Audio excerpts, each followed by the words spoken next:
Deuxième rencontre avec Armelle Merceron.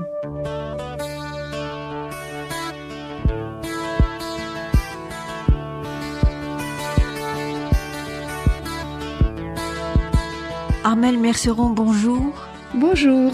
Et merci de m'accorder ce deuxième entretien. Avec plaisir. La semaine dernière, j'ai voulu découvrir la femme engagée en politique que tu as accepté d'être pendant 20 ans, après avoir été durant 20 ans aussi enseignante, en grande partie au lycée du Taonnet.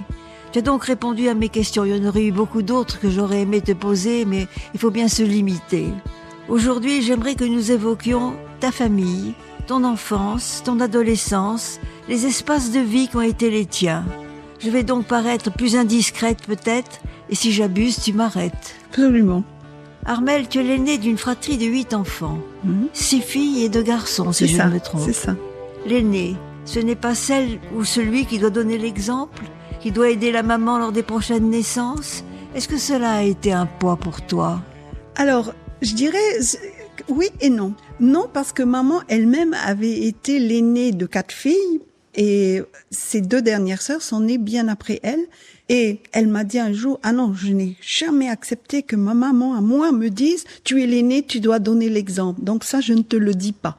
De ce point de vue-là, donc ça n'était pas un poids. Mais néanmoins, quand on est l'aîné et qu'on a beaucoup de petits frères et sœurs derrière, forcément, on est amené à aider, à contribuer. Mais je peux pas dire que maman était très exigeante sur le sujet. Mais néanmoins, je pense que ça m'a aussi apporté une expérience et une maturité, ne serait-ce que de savoir comment préparer des biberons, parce que maman a eu des jumelles, la 6e et la 7e étaient des jumelles, et là, eh bien, il fallait 2 personnes pour nourrir, donc j'ai appris aussi ce genre de choses. Et puis il y avait un peu un rôle peut-être de surveillance, un petit peu des plus petits quand on allait à la mer ou qu'on jouait.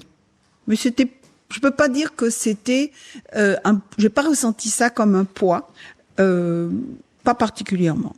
Et est-ce que maintenant, devenus tous adultes, est-ce que le fait d'être aîné est un peu une référence? On a recours à toi quand on a un questionnement, un problème, en se disant Armelle est l'aînée, elle va nous guider dans telle voie ou...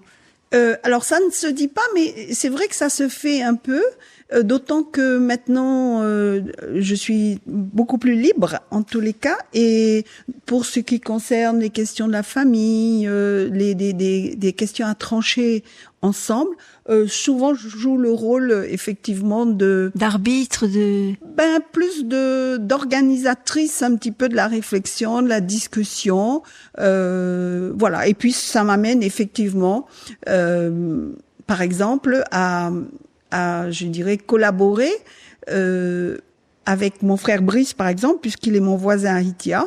Et souvent, il vient vers moi pour me demander des conseils sur la façon de procéder. Pas pour cultiver, mais plutôt pour s'organiser ou pour organiser la commercialisation de ses produits.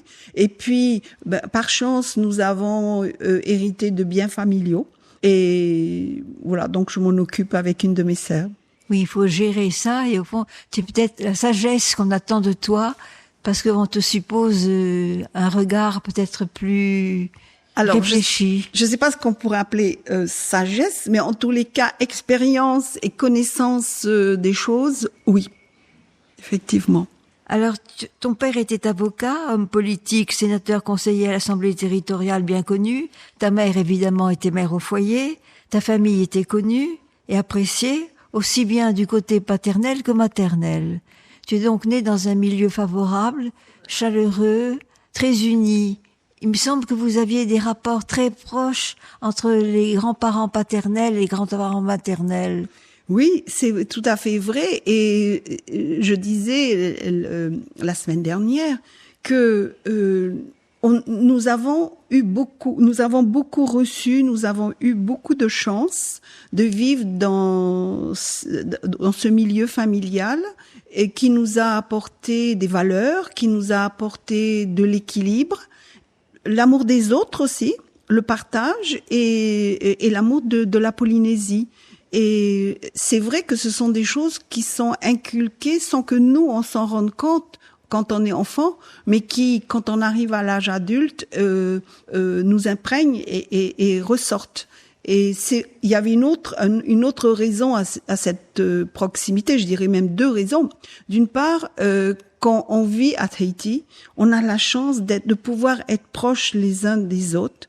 Je vois, quand je suis allée en France pour mes études, ce qui m'a frappé, c'est que la distance géographique entre les générations pouvait aussi créer de la distance entre les générations. Ici, on est proches les uns des autres. Et l'autre raison qui me vient à l'esprit, c'est que nous étions 8. Il y a 13 ans de différence entre moi et ma dernière sœur. Et donc, c'était très lourd pour maman, surtout que papa était très engagé par ailleurs professionnellement et en politique et en d'autres activités encore. Et donc, on a rarement été tous les 8 ensemble à la maison à vivre. Il y en a qui ont vécu chez les grands-parents paternels ou chez les grands-parents maternels, pas forcément toujours les mêmes. Et donc pour nous, c'était naturel finalement de pouvoir être chez les uns ou chez les autres. Puis surtout que ces deux grandes familles s'entendaient très bien. Oui, alors là, c'est vraiment une chance encore supplémentaire. C'est vrai. Mes grands-parents maternels connaissaient mes grands-parents paternels, pas de façon très intime, je pense, mais ils se connaissaient. Bon, à l'époque, je pense que c'était plus facile de se connaître ici, quand on appartenait un peu à la même catégorie, même milieu, bien puisque mon grand-père ma paternelle était commerçant, et mes grands-parents maternels étaient petits fonctionnaires. Mais ils se connaissaient. Et je crois que c'est parce qu'ils se connaissaient que mes parents se sont rencontrés en réalité. Et voilà, donc tout ça a créé des liens. Je dirais même que, curieusement, historiquement, il y avait quelque chose qui les avait rapprochés. C'est ce qui s'est passé pendant la Seconde Guerre mondiale ici. C'est-à-dire que il se trouve que les uns et les autres ont opté pour le soutien à Pétain ici. Pourquoi? Parce que deux familles. Ah oui, les grands-parents. Pourquoi? Parce que pour eux, c'était l'ordre, c'était les institutions, etc. Il faut dire qu'ici, on n'était pas très bien informés, je crois aussi. Puis l'autorité, en quelque sorte, du gouverneur à l'époque ici, qui représentait l'État, jouait. Alors que, curieusement, pendant cette même période, papa, qui était jeune étudiant, et mon oncle Michel également, eux, au contraire, ont fait les choix complètement inverses, puisqu'ils se sont engagés dans la résistance et ils étaient gaullistes à mort, à fond. Mais ça, ils savaient pas, les uns et les autres, parce qu'ils étaient séparés et que à cette époque-là, il n'y avait pas de lien de téléphone, il n'y avait pas de communication courrier, possible. Pas de communication. Donc chacun a fait sa vision des choses. Et donc pour revenir à mes grands-parents des deux côtés, finalement c'est un peu parce qu'ils devaient avoir un peu les mêmes visions. Ils ont changé après parce que quand ils ont évidemment su la réalité des choses.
wa o e mana o e da o wai di here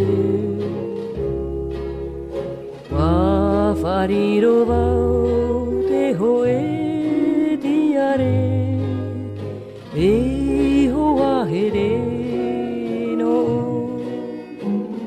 Alors, ces grands-parents avaient des maisons, il me semble, particulièrement vastes et accueillantes. C'est ce que j'appelle tes lieux de vie. Il me semble que tu as connu des lieux de vie particulièrement agréables. Voilà, alors parce que justement, on allait chez les uns ou chez les autres en fonction des charges, d'arrivée de nouveaux enfants, etc. Mes grands-parents maternels habitaient à la Mission, dans l'allée des Tamariniers. Et c'était une vieille maison en bois qui s'appelait l'Ermitage, qui était juste à côté de l'école des frères de Ploermel. Là, ensuite ils sont allés habiter à Ouai. Et donc là, il m'est arrivé toute petite d'aller dans cette maison de l'Ermitage. Je sais pas pourquoi ça s'appelait l'Ermitage du reste. Et ensuite à Ouai. Et puis ils avaient une petite maison à Paea et on allait passer des vacances à Paea. C'était vraiment une toute petite maison avec pas d'électricité, pas d'eau au début, mais c'était formidable.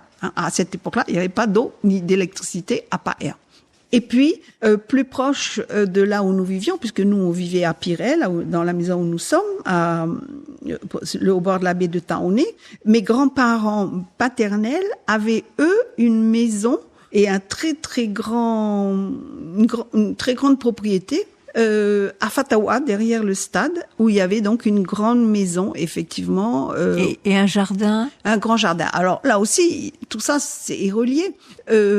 C'était l'arrière-grand-père Gaspard Coupenrath qui s'est marié avec Esther Bambridge, qui avait acheté cette grande propriété, cette grande exploitation, en fait, à l'époque. Et quand il est décédé, c'est mon grand-père qui a racheté les parts de ses frères et sœurs.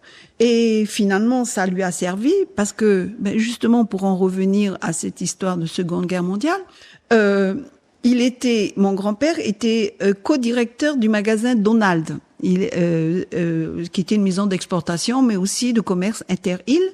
Mais comme il avait pris des positions politiques qui ne satisfaisaient pas, il a perdu son emploi. Et donc, pendant une partie de la Seconde Guerre mondiale, eh bien, mon grand-père et ma grand-mère Coupenrath ont vécu extrêmement simplement de l'activité agricole qu'ils avaient à Fatawa, puisque à l'époque, entre le stade de Fatawa et jusqu'à le collège Saint-Joseph, jusqu'au collège Saint-Joseph, il y avait c'était toute une zone qui était non construite et c'était une activité agricole. Alors imaginez que nous avons passé nos vacances et une partie de notre vie dans cette zone où c'était extraordinaire, c'était pas la ville, hein. Et donc c'est comme ça qu'on a appris à monter aux arbres, à connaître les fruits, à aller pêcher des chevrettes, etc. Et ils avaient pour vivre à l'époque, hein, je remonte un petit peu en arrière, eh bien, ma grand-mère, qui était une métropolitaine arrivée en 1921 ici, elle élevait des lapins, des oies, des poulets. Et mon grand-père, eh bien, il avait développé une culture de pamplemousse, qu'est-ce qu'il y avait encore? Des bananiers, des porcs, et ils vivaient de ça. Et plusieurs années, ils ont vécu de cette activité agricole. Et après, évidemment, il en est resté des traces. Et nous, quand on était enfants, eh bien, on a profité de cette, je dirais, campagne presque à la ville. Ma grand-mère a eu les dernières vaches de Pirel vers 1972, par là. Ah oui. Ah oui. Oui. Sentimentalement, il y en avait 2 ou 3 qui restaient encore.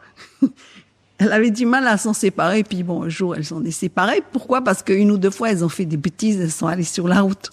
Donc vous viviez à la fois à la campagne, presque dans une ferme, parce que Absolument. Vous avez assisté à la traite des vaches probablement. Voilà. Vous avez. Alors il y avait un frère de mon grand-père qui s'appelait l'oncle Léon, qui travaillait avec mon grand-père et qui était chargé de s'occuper des vaches, de la laiterie. Il y avait une laiterie à peu près là où il y a le collège Saint-Joseph, à Raqqa, là par là. Il y avait une laiterie et nous on aimait bien le suivre. Il faisait le copra aussi. J'oubliais, il y avait du copra aussi. Et j'ai appris à traire les vaches avec lui, à faire le copra, voilà.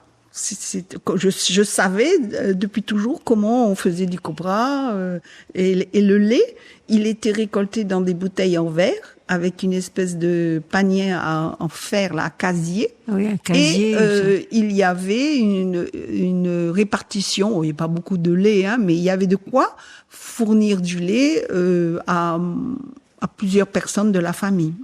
Et vous étiez très libre de vos mouvements chez vos grands-parents, plus que chez vos parents? Alors, on était libre dans les deux cas. Dans les deux cas, à Fatawa, eh bien, on passait notre temps à monter dans les arbres, à aller cueillir tel fruit quand c'était telle saison, d'aller... Je pense que je ne voyais pas le contrôle des grands-parents sur ce qu'on faisait, etc. Parce que finalement, on allait à gauche, à droite. On était toujours de retour pour le déjeuner, c'est sûr. Mais non, on était très libres. Et vraiment, ça aussi, ça m'a marqué. Nous avons été à une époque enfants. Nous avons été enfants à une époque où on pouvait connaître la nature. On la connaissait intimement. On voyait la vie des animaux, on voyait comment on passait de la production de quelque chose à l'assiette. Et du coup, ça nous a amené à prendre conscience assez rapidement quand même de l'importance de la nature quand ça a été mis en question. Et à Pirée, ici, au bord du Taoné, bien, c'était un autre espace. Le jardin était beaucoup plus petit, mais par contre, on avait un champ immense, c'était la baie de Taoné et la mer. Oui. Et on allait régulièrement à la mer. On peut dire que on connaissait presque par cœur l'implantation des coraux. Tiens, il y a tel endroit, il y a ça, tel endroit, il y a ça, etc. Non, ta maman aimait beaucoup le lagon, aimait la pêche, je crois. Maman, oui, quand elle pouvait, en tous les cas, c'est vrai que elle allait se baigner, elle allait à la pêche. On allait au récif chercher des maoas ou des vanas. Bon, aujourd'hui, on se dit, il vaut mieux pas trop aller en chercher, hein. Mais bon, la hantise de maman, c'était quand même qu'on était au bord de mer et que il pouvait y avoir avec les petits des risques. Du reste, les seules fois où j'ai reçu du baleinier, c'est quand sur les jambes, hein, c'est quand on était allé se baigner à la mer, il y avait des vagues, parce qu'on aimait bien quand il y avait des vagues, aller à la grande plage, on disait. Et on se faisait gronder quand on revenait parce qu'on avait pris des risques. Mais cette baie de Taoné, elle est vraiment, nous, on est intimement attachés. On allait le long de la baie de sable noir pêcher ce qu'on appelle les popotis. Et c'est des petits crabes qu'il y a dans le sable. Je sais même pas si on a encore aujourd'hui. On passait donc devant le Royal Tahitien. Nous on la connaissait bien cette plage. Et comment vous les prépariez, ces popotis? Alors les popotis, on revenait avec, on les nettoyait. Et puis, en fait, on les faisait simplement revenir dans un petit peu de beurre ou un peu d'huile. Voilà. Et on les mangeait comme ça. On mangeait même la carapace. C'était craquant. C'est très bon. Oui, parce que la carapace est molle. Assez molle. À une saison, elle était molle parce que ils faisaient leur mue. Leur mue, oui. Voilà, on apprend aussi ces choses-là comme ça. Et puis, les trop gros, on enlevait la carapace. Mais je ne sais pas aujourd'hui combien d'enfants connaissent l'existence des popotis.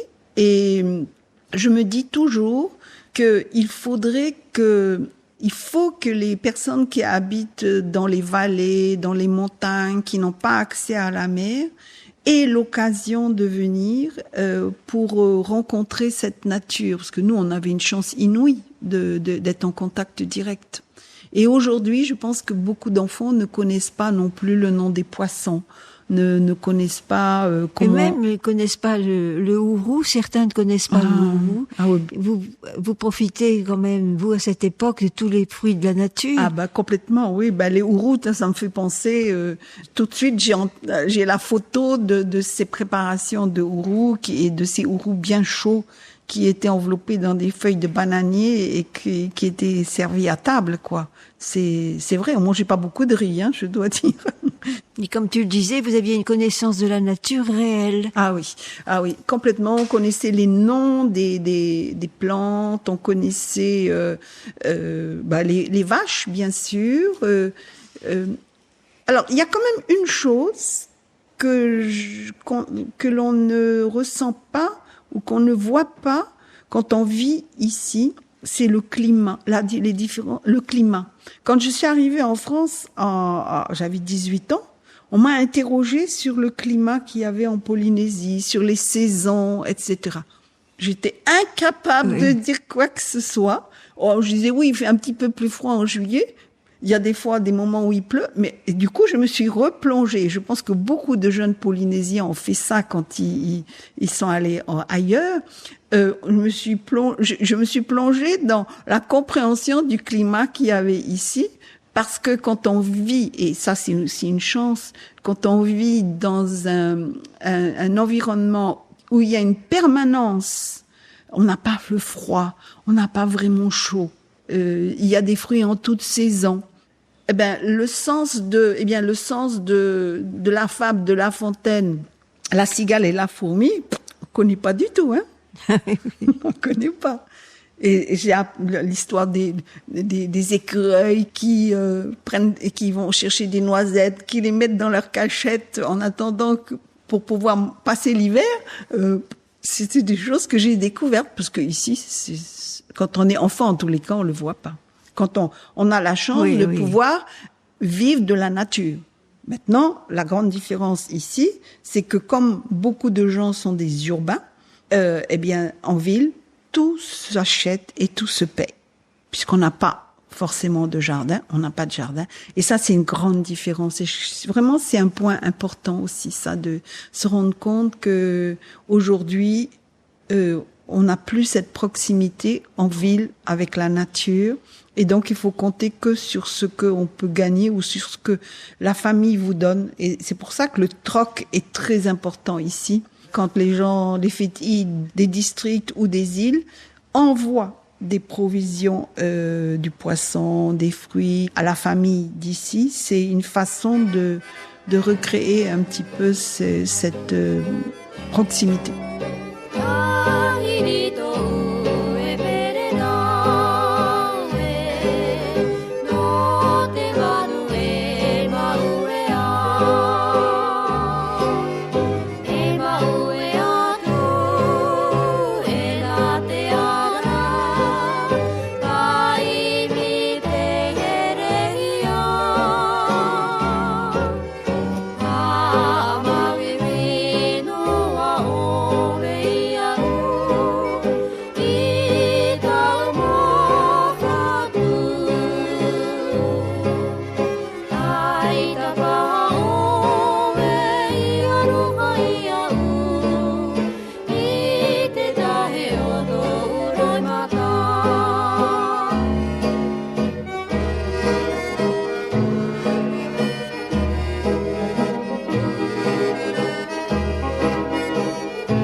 Un autre lieu de vie que vous fréquentiez à l'époque, quand tu étais enfant, c'est Itia. Ah oui.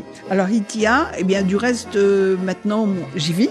Mais c'est vrai que papa avait acquis cette propriété vers 1949-1950. Et lui qui avait une activité de bureau, si je puis dire, intellectuelle importante, et qui, comme tout le monde dans la famille, aime la nature. Mes deux oncles qui étaient archevêques aiment beaucoup la nature aussi, parce que mon grand-père était aussi très proche de la nature, je veux dire de l'activité dans la nature. Donc papa, tous les dimanches, parce pendant longtemps il n'y a pas eu de maison là-bas, tous les dimanches, papa et maman allaient à Hitia et nous y allions avec eux. C'était une occasion de regroupement familial. Pas les 8 ans, on rentrait pas dans la voiture, mais au moins ceux qui étaient présents. Et là-bas, eh bien, c'était un peu comme à Paea, l'endroit où il n'y avait pas l'eau, pas l'électricité. Et il y avait une petite maison, il y avait Alors, en fait, il y avait un gardien qui faisait le copra et qui s'occupait des vaches. Et par la suite, mes parents ont fait construire effectivement une maison au bord de mer et où on pouvait alors à ce moment-là aller pour plus longtemps, pour le week-end ou pour des vacances. Voilà. Et du coup, on est évidemment très attaché aussi à Hitia. Et surtout, j'ai un de mes frères, Brice, qui aimait pas trop l'école et qui voulait être agriculteur et qui, envers et contre tout, s'est installé et là où il y a, ça doit faire au moins 50 ans maintenant, non, oui, j'exagère, oui. 40 ans peut-être, je sais pas calculer. Une ferme modèle. Et là, oui, voilà, et c'est vraiment pour la Polynésie en tous les cas, une exploitation agricole dont il est l'âme, hein. Et j'y pensais là hier, il doit avoir une dizaine d'ouvriers. Mais je me disais que pour Hitia, c'était probablement une des principales entreprises qui pouvaient avoir, privées, hein, qui pouvaient avoir 10 salariés. Il fait vivre une dizaine de familles. Maintenant, 2 de ses enfants, 2 de ses garçons sont aussi installés comme agriculteurs éleveurs. Et il y a toute une irrigation des réseaux d'achat-vente. Par exemple, un de mes neveux, qui a lui également une porcherie, a par ailleurs développé une activité d'eau de coco. Il achète à des gens de Hitia des cocos verts et il a des ouvriers qui tous les jours coupent les cocos, met de l'eau de coco en bouteille et les vend en ville. Eh bien, il fait vivre des gens autour de lui. Et Brice, c'est pareil, avec ses activités agricoles. Et avec son dernier jus pomelo. Le pomelo, est une effectivement. Merveille. Oui, le pomelo. Alors, il a appelé ça pomelo. On n'est pas tout à fait, il n'est pas tout à fait sûr, mais probablement que ça doit être quelque chose comme ça. Le pomelo, c'est son activité développée le plus récemment, parce qu'il a commencé par un élevage de porcs. Il a commencé par 2 ou 3 porcs, hein, et puis il l'a développé. Aujourd'hui, c'est un de ses fils qui s'en occupe. Il y avait les vaches que papa avait déjà, dont ce fils s'occupe aussi. Et Brice a développé, c'est un gros travailleur, a défriché d'abord des zones qui étaient des forêts de bourreaux ou de fougères, et il y a planté des ananas. Pendant longtemps, il a produit des ananas et des agrumes. Et puis, nous avons malheureusement à Hitia la fourmi de feu. C'est une peste. Et parce que il y avait cette fourmi de feu qui arrivait, et puis parce que la culture d'ananas impose souvent de mettre des herbicides parce que c'est envahi par les herbes et que on peut pas payer des personnes à faire que débrousser parce que le prix de l'ananas, voilà, fait que c'est pas rentable. Donc il a petit à petit modifié le paysage, disons les choix d'agriculture, et il a aujourd'hui 700 à 800 pieds de pomelo. Ah oui, c'est énorme. Oui, alors il faut que je raconte l'histoire du pomelo peut-être. Oui. Alors c'est relativement récent. Hein. Un jour, une amie de maman, qui est donc Tina Gay, qui est de la famille Porlier, a donné non, plutôt c'est son fils Manutea, qui a donné à maman un plant greffé d'un agrume. Et maman l'a donné à Brice pour le planter là-bas. Et arrivé à l'âge adulte, eh bien, il a donné des fruits. Et Brice a fait faire par le service de l'agriculture, qui a des spécialistes, des greffes. Et petit à petit, à partir de ce pied mère qui existe toujours, il a développé la plantation et aujourd'hui, donc, il a à peu près 800 pieds. À partir de cet arbre. À partir de cet arbre.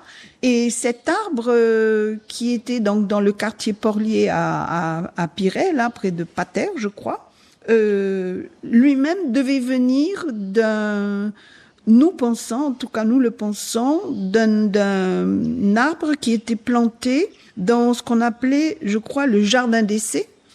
À Mamao. Alors celui que je connaissais, c'était celui qui est à Taoné, là, près de l'école de Taoné. C'était Monsieur Boubé, je crois, qui s'en occupait. Et voilà, donc il y a des pieds de ce type dans quelques jardins familiaux, dans quelques jardins, mais pas à l'échelle intensive comme cela. Voilà, donc j'aide Brice un peu quand il veut réfléchir à la façon de commercialiser surtout parce qu'aujourd'hui la production devient de plus en plus importante chaque donc année. Il faut des machines pour extraire le jus, voilà. Il faut la mise en bouteille, enfin c'est toute une organisation. Oui, et il faut donc des emplois et c'est pour ça qu'il est un employeur à Hitia qui apporte justement des revenus à des familles. Mais également, il faut organiser la commercialisation. Oui. Voilà. Donc, lui, il aimerait mieux, évidemment, que les gens connaissent mieux le fruit en lui-même pour acheter le fruit tel quel. Mais souvent, les gens, ils préfèrent que ce soit déjà pressé. Voilà. Ici, un fruit qui se conserve bien, qu'il a fait analyser par le laboratoire du service d'agriculture.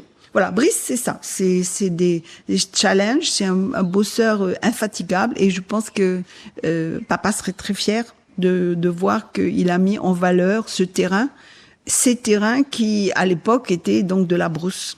Et toi, tu pouvais pas te douter à cette époque, tu avais 8, 9 ans, 10 ans, que... Non, pas du tout. Pour nous, c'était vraiment la campagne, c'était... on aimait bien y aller, mais y vivre, non. Puis finalement, il y a 11 ans, je suis allée m'installer là-bas.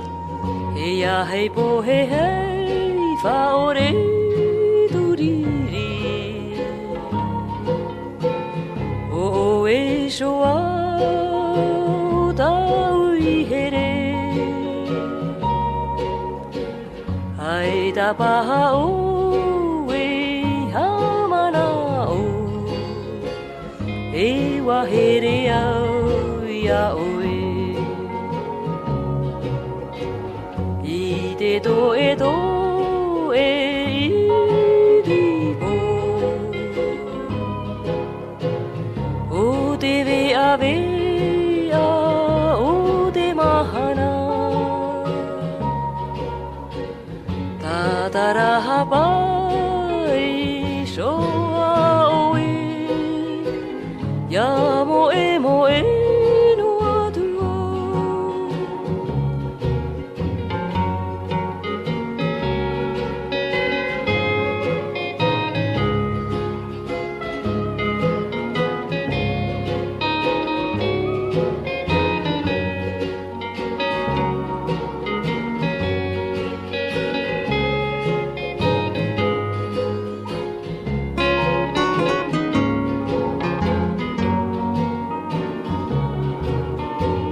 Ia hei po hei whaore duriri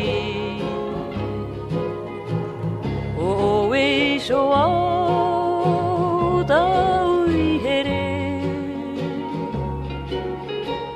Ai ta paha o e hamana o E wahere au ia oe Revenons à toi, Armelle Merceron, à tes souvenirs d'enfance. À 9 ans, tout d'un coup, j'ai cru comprendre que tu étais devenue pensionnaire. Alors, oui. Ça a été un choc, ça a été un... Alors, comment l'as-tu senti, vécu? Je dois d'abord dire que à l'époque, il me semble que les enfants ne discutaient pas ce que les parents décidaient. Non, ça je pense. Quand on m'a dit, tu vas être pensionnaire avec Béatrice aussi, parce que ben voilà, il y a beaucoup de petits à la maison, papa a du travail, il est amené à partir il avait débuté un mandat de sénateur. Tu vas aller en pension chez les sœurs. Bon, ça m'a pas déplu pendant longtemps et j'y suis restée en fait 7 ans. Et tu as vécu ça bien? Pendant les premières années, j'aimais beaucoup la pension. Enfin, disons, je ne le sentais pas trop comme un poids, sauf quand quelquefois les petites sœurs me disaient ah ben tu sais hier on a mangé un gâteau, on a fêté l'anniversaire de un tel. Alors là ça Oui. j'aimais pas. Mais pour le reste, au début, on sortait que tous les 15 jours. Ça veut dire que on sortait le samedi matin et on revenait le dimanche soir. C'était très court. Et après, on a eu des sorties toutes les semaines. Et donc, je pense que ça a été aussi une très bonne expérience formatrice pour moi, parce que je me suis retrouvée à vivre avec des filles qui venaient de partout, qui venaient des îles sous le vent, des Marquises, de Makatea, parce qu'à l'époque, il y avait quand même pas mal de gens qui vivaient encore à Makatea. Des filles de la presqu'île de Tahiti, puisque on pouvait pas, il y avait pas d'école là-bas, de sœurs en tous les cas, et puis on pouvait pas faire le trajet tous les jours. Donc ça a été une mixité très importante, d'une part. Donc je pense que ça c'était très bien pour m'apprendre et me rendre compte que nous vivions dans une société très diverse. Ensuite, il y a eu aussi quand même le rythme et le règlement de la pension. Par exemple, tous les matins, chaque pensionnaire avait une tâche. Au début de l'année, on nous disait, ben toi, tu fais tous les jours les escaliers, tel escalier. Toi, vous nettoyez les toilettes. Vous balayez la cour. Vous faites ceci, etc. Donc, c'était un peu comme une famille, mais aussi on avait ses exigences, puis on discutait pas. Les dernières années, quand la sœur a vu que j'aimais bien les livres, elle m'a mis au nettoyage de la bibliothèque. Ça, c'était bien aussi. J'ai fait les escaliers, bon, voilà, il y avait de tout. Et puis, il y a d'autres règles importantes, l'hygiène. L'hygiène, bien apprendre à la douche, laver ses sous-vêtements, blanchir ses chaussures, parce qu'à l'époque, on avait des chaussures, surtout pour sortir, parce qu'on sortait c'était le jeudi, il n'y avait pas école le jeudi, ou c'était le mercredi après, ou le week-end où on restait, puisqu'on avait nos uniformes, et donc il fallait des chaussures propres, et on blanchissait avec comment ça s'appelait? C'est pas du blanco, je sais plus comment ça s'appelait, un blanchisseur, donc elle faisait une inspection des chaussures et des peignes chaque semaine. C'était le samedi matin, il fallait montrer ses chaussures et son peigne. Donc ça apprend forcément les règles d'hygiène. Et puis si par malheur on voyait que il y avait des filles qui avaient des poux, eh ben on avait droit au c'est quoi ça s'appelle, du DDT, ou je sais plus comment ça s'appelait. Voilà, on apprend. Et puis l'uniforme qu'on portait dès qu'on sortait en rang comme ça. C'était des tissus écossais, je me souviens, des jupes à plis. Il fallait surtout pas que ce soit des jupes, plissées. Voilà, il fallait que ce soit plissé parce que ça prenait pas les formes. Puis il fallait que ce soit bien en dessous du genou. Je me souviens qu'il y a des filles qui se sont fait renvoyer, pas renvoyer, mais enfin retourner au vestiaire, remettre l'ourlet plus bas parce que c'était trop court. Et vous aviez un système de prière, de présence aux offices religieux? Alors, il y avait une petite prière le matin avant au moment de se lever, un peu le soir, mais c'était court, c'était pas très long. Et on allait à la messe, la cathédrale était toute proche puisque c'était chez les sœurs, une fois par semaine. Non, c'était pas pas pesant, c'était pas contraignant. Non. Puis il y avait aussi avant de manger, bien sûr. Les bénédicités. Voilà. Et alors là, il y a un portrait tout de suite qui s'impose, c'est la sœur Ambroise, qui était la sœur elle était assez forte. Elle s'occupait de la cantine et de tout ce qui était matériel. Il y avait aussi un petit magasin d'approvisionnement, parce que quand on avait besoin de dentifrice, quand on avait besoin de serviettes hygiéniques ou de choses comme ça, on pouvait aller acheter, puis c'était marqué sur la facture. Et elle s'occupait de toute la nourriture, à la fois des pensionnaires, matin, midi et soir, mais aussi des demi-pensionnaires le midi. Et ce qui est amusant à rappeler, c'est que elle aimait bien. Elle assistait toujours au repas, elle regardait ce qu'on mangeait. C'était là aussi, il y a des choses, il y avait des leçons de vie à avoir sur ce qu'on mangeait. Et on la voyait souvent se tourner les pouces comme ça en mettant la main les mains sur son ventre. Et elle se tournait les pouces. Alors un jour, on lui a dit mère, pourquoi vous tournez les pouces comme ça? Oh, mais je réfléchis à ce que je vais vous donner à manger demain. Et voilà. Donc oui, pour revenir au repas de la pension.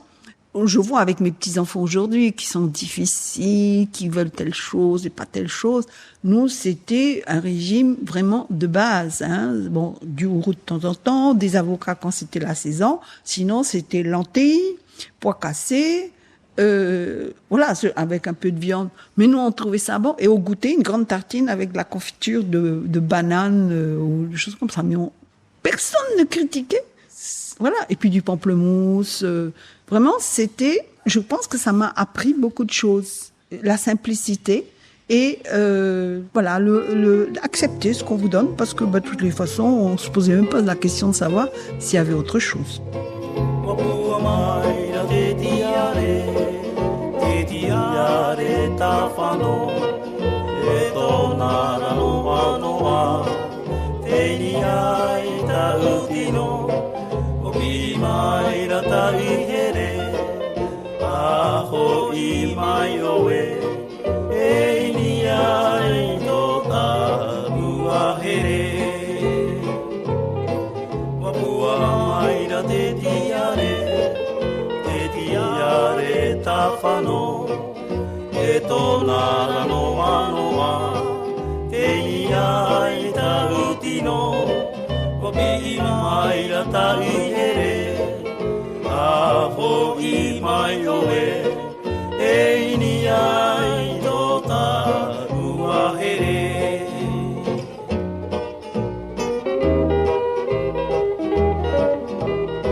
Vous aviez une fois des sorties, vous alliez vous baigner? Alors, quelquefois, rarement, au cinéma, quand il pleuvait. Au cinéma? Oui, on allait au cinéma. Comment s'appelle ce cinéma? Ce cinéma c'est le Rex, là?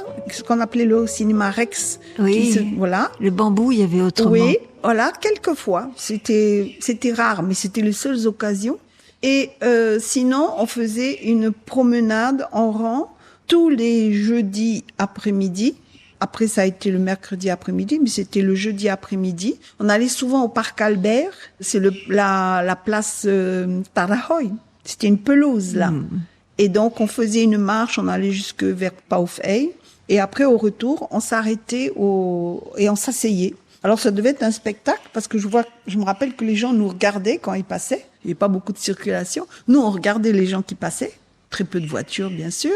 Mais on imagine toutes ces filles qui étaient assises avec le même uniforme. Généralement, c'était une blouse blanche, avec cette jupe très, très bouffante, là.